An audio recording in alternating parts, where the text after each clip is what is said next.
Joignez-vous à la discussion. Appelez ou textez le 187 Cube Radio 1877-827-2346. Alors, on ne va pas se le cacher, on le sait, il y a une augmentation de la violence à l'école, violence envers les professeurs. Il y a eu plusieurs reportages, des profs qui se font mordre, qui se font lancer des livres par la tête, des jeunes qui insultent les profs, les frappent, peuvent détruire une classe, virer les bureaux à l'envers. Et aussi violence entre étudiants aussi, entre élèves. Aujourd'hui, page 7 du Journal de Montréal, on peut lire cette histoire d'une adolescente qui a été tabassée et intimidée toute une année. Qui a vraiment vécu l'enfer. Donc, on fait quoi face aux élèves violents? Est-ce que les professeurs, les directions d'école sont équipés pour faire face à cette explosion de violence-là? Natacha Blanchet, elle est présidente du syndicat de l'enseignement du Grand Portage. Elle a publié un texte que vous pouvez aller lire, que vous devez aller lire sur le site Internet du journal, dans la section « Faites la différence », justement, intégration, violence et tolérance en éducation est avec nous. Natacha Blanchet, bonjour. Bonjour, M. Martineau.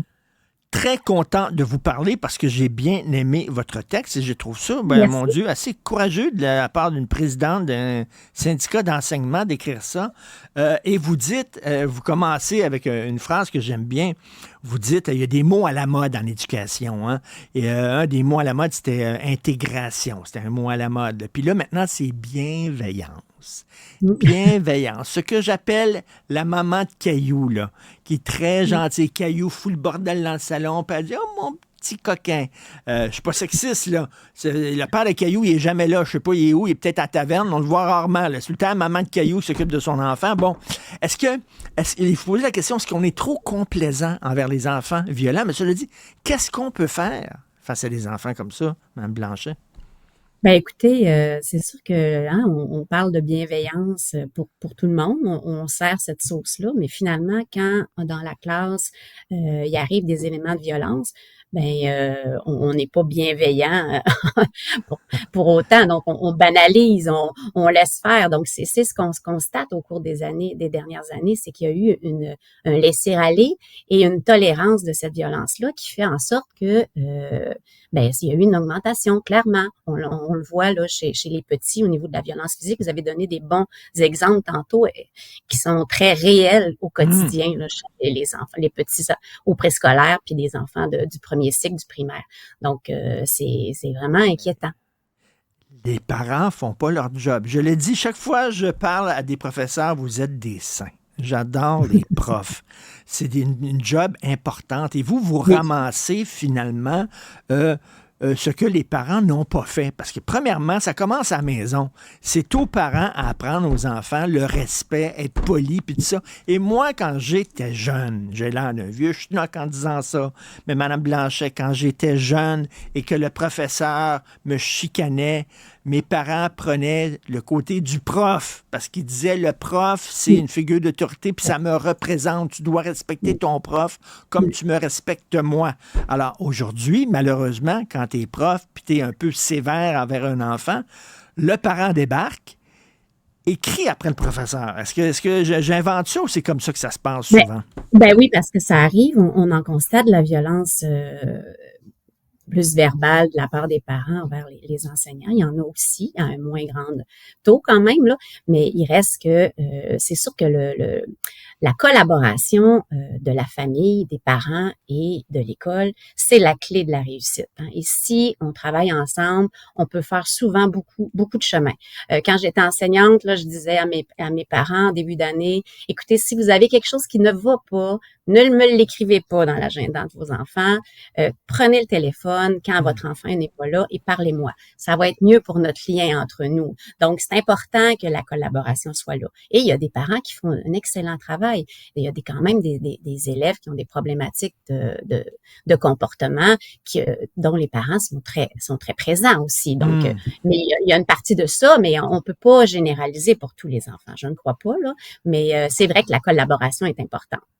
On peut pas mettre tous les enfants dans le même sac, comme vous dites. J'imagine qu'il y a des enfants qui sont comme violents parce que peut-être ils ont des troubles aussi, là. Ils ont des troubles, Oui, des maladies oui, psychologiques, etc.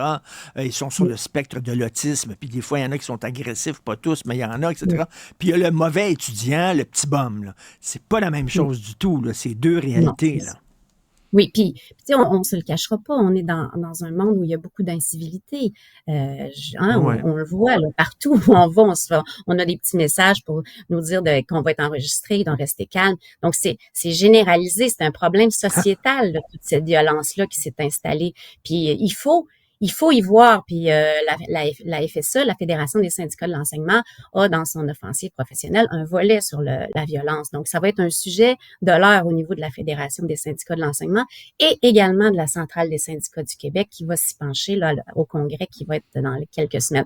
Donc, vraiment, on est conscient de cela, mais il faut que tout le monde travaille ensemble dans le même sens pour que ça cesse également. Ça, c'est vraiment important. Et, Puis, ne pas la banaliser, c'est une chose aussi importante, là. Mais vous avez tellement raison, Natacha Blanchet, quand vous avez dit qu'il y a une incivilité. Tu sais, maintenant, on va, je sais pas, n'importe où, là, à la caisse, on va à la SAC, on va à l'hôpital, puis c'est écrit, veuillez, s'il vous plaît, ne pas insulter nos employés. Je veux dire, avant, ça allait de soi, t'insultais pas les infirmières, puis tout ça. Maintenant, ils se sentent obligés de mettre des panneaux comme ça pour dire aux gens, arrêtez de crier après le monde. Ça, c'est Ouais. symbolique. Il y a quelque chose là, dans notre société, là. Exactement. Puis là, ben, c'est sûr que ça se fait ressentir jusque dans les écoles. Puis, ce qui est très triste, c'est que, puis je le mentionne dans la lettre à plusieurs reprises, oui, les enseignants subissent les contre-coups de toute cette violence physique et verbale-là, mais il y a aussi les autres élèves de la classe. Donc, quand un Oui. élève se désorganise à un point qui détruit tout ce qui est sous la main dans la classe, ben c'est les autres élèves qui doivent qui doivent Exactement. faire avec ça. Et- Puis là, ben c'est pas souhaité là. Donc je pense qu'il faut vraiment trouver des moyens, pour respecter les besoins des élèves, mais aussi qu'ils soient assis à la bonne chaise, qu'ils soient assis au bon endroit et que le bon élève ait les bons services, si on veut. Ben, c'est ça. Puis il y a aussi les employés de soutien, hein, qui se font aussi des fois agresser, pas seulement les professeurs et les enseignants. Et là, ben, vous dites justement là, l'intégration à tout prix. On comprend là, qu'on ne veut pas mettre de côté les gens qui sont différents, mais en même temps, est-ce qu'on a poussé l'intégration à tout prix un peu trop loin? C'est-à-dire que là, il y a des cas tellement lourds dans des classes que là, les Oui, professeurs doivent quasiment consacrer la majorité de leurs énergies à ces oui, gens-là. Pendant ce temps-là, ben, l'élève, lui, qui a des capacités, qui peut avancer, ben, il fait du surplace, puis il s'ennuie, oui. puis il décroche. Oui, exactement. Puis dans le fond, ben, ce n'est pas de vouloir placer les élèves dans des classes d'adaptation scolaire spéciale. C'est péjoratif, on n'aime pas entendre ce mot-là, mais il y a peut-être lieu de penser à des classes de soutien émotif, des classes, on appelle aussi kangourou, là, où les élèves vont pouvoir aller avec les bons services, avec des techniciennes en éducation spécialisée, avec des Mhm. gens là, vraiment spécialisé parce que Mhm. l'enseignant du régulier n'est pas spécialisé en adaptation scolaire. Fait Ben, il y a c'est vraiment ça. des fois des connaissances qui devraient être plus spécifiques pour certains élèves, puis probablement que ce serait peut-être une classe où ce serait une classe de passage jusqu'à ce que le comportement soit rétabli. Puis ces élèves-là pourraient apprendre davantage parce qu'on se le cachera pas, là, mais quand on est dans un cycle de violence ou de troubles de comportement à l'extrême, l'élève qui a ces problèmes-là n'apprend pas et le reste du groupe non plus. Donc, Ben, on se retrouve là, un petit peu là, à pas ben pouvoir oui. faire ce qu'on doit faire comme enseignant, enseigner. Et comme vous Donc, dites, l'enseignant qui n'est pas spécialisé là-dedans, ben, il n'est pas outillé nécessairement. Et je me pose une question. Est-ce que vous êtes appuyé par la direction?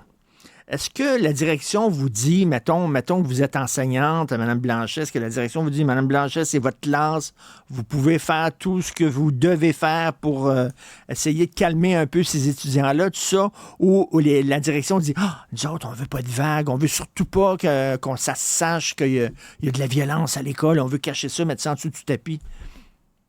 Ben, il faut que la direction soit là, présente et qu'elle écoute avec ses équipes écoles, d'évaluer les besoins et capacités des élèves, c'est bien évident. Est-ce que l'écoute est toujours là? Ben, c'est sûr que les centres de services prônent, quand on a dit l'intégration, l'inclusion, c'est ce qui est prôné, hein. Donc, les classes, dans mon secteur, là, moi, Grand Portage, les classes d'adaptation scolaire se font rares, les classes Hmm. ou d'autres types, là. Alors, ce qu'on veut, c'est ajouter des ressources. Donc, oui, il y a certaines directions qui ont de l'écoute, mais ils n'ont pas nécessairement tous les moyens toujours pour Mais offrir le service en fonction des besoins. Donc ça, c'est aussi un constat, là. Mais moi, mon avis, c'est que des fois, on se retrouve dans une classe avec, malgré la pénurie, puis ça, c'est ce que je nomme à mes centres de service, avec une technicienne en éducation spécialisée, un enseignant orthopédagogue. Quelquefois, on a un technicien en service de garde qui vient en appui comme à l'aide à la classe. Donc, ça fait qu'à un moment donné, la classe ordinaire se trouve bondée de ressources. Puis, moi, je dis au centre de service, ben, vous pourriez peut-être centraliser ces ressources-là ben autrement. oui. Donc, Ben c'est un peu oui, mon je trouve avis que à moi. j'ai l'impression, en terminant, qu'on ajoute tout le temps des tâches supplémentaires sur les épaules des professeurs, hein. Vous devez parler de sexualité avec les étudiants, vous devez parler de texto, vous devez parler des Oui, écrans, vous devez parler de politesse, vous devez parler d'agression. Tu sais, à chaque fois, là, dès qu'il y a un problème dans la société, le prof va s'en oui, charger. Le prof, oui. tu sais, là, vous n'êtes plus là rien pour enseigner à lire puis à compter, là. Non, Puis là, c'est en ça. plus, les colos, bon, on va les mettre dans les classes, puis le professeur va s'en occuper, puis tout ça. À un moment donné, là, le prof dit, hey, wow, là, time out, là, parce que moi, je suis en train de péter aux frettes, là. C'est un peu Oui, ça, ben là, ce c'est que vous ça. dites. Oui, puis en tout cas, on n'est pas à l'école 10 heures par jour, hein. Donc, Oui. il y a une part qui peut se faire ailleurs. Donc, Oui. je pense que c'est quand même un problème sociétal, tout ça. Puis il va falloir y réfléchir aussi. C'est quoi les priorités de l'éducation? Qu'est-ce qu'on Voilà. veut pour notre école?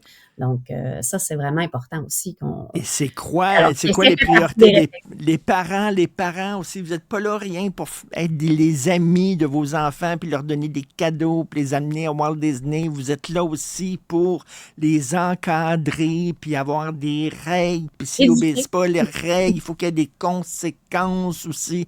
Vous êtes là pour ça aussi, les parents. Puis il faut vraiment mettre les parents de votre bord. Conséquences, hein? Oui, C'est un mot là, oui, qui conséquence. disparaît maintenant. Ben Conséquences. oui, on a peur maintenant de punir, hein, c'est pas Ouais. bon. Je sais que les codes de vie, bon, sont plus ou moins respectés, hein. Des fois, il y a des conséquences qui devraient être amenées pour un élève qui porte des gestes importants, puis qui sont pas toujours là.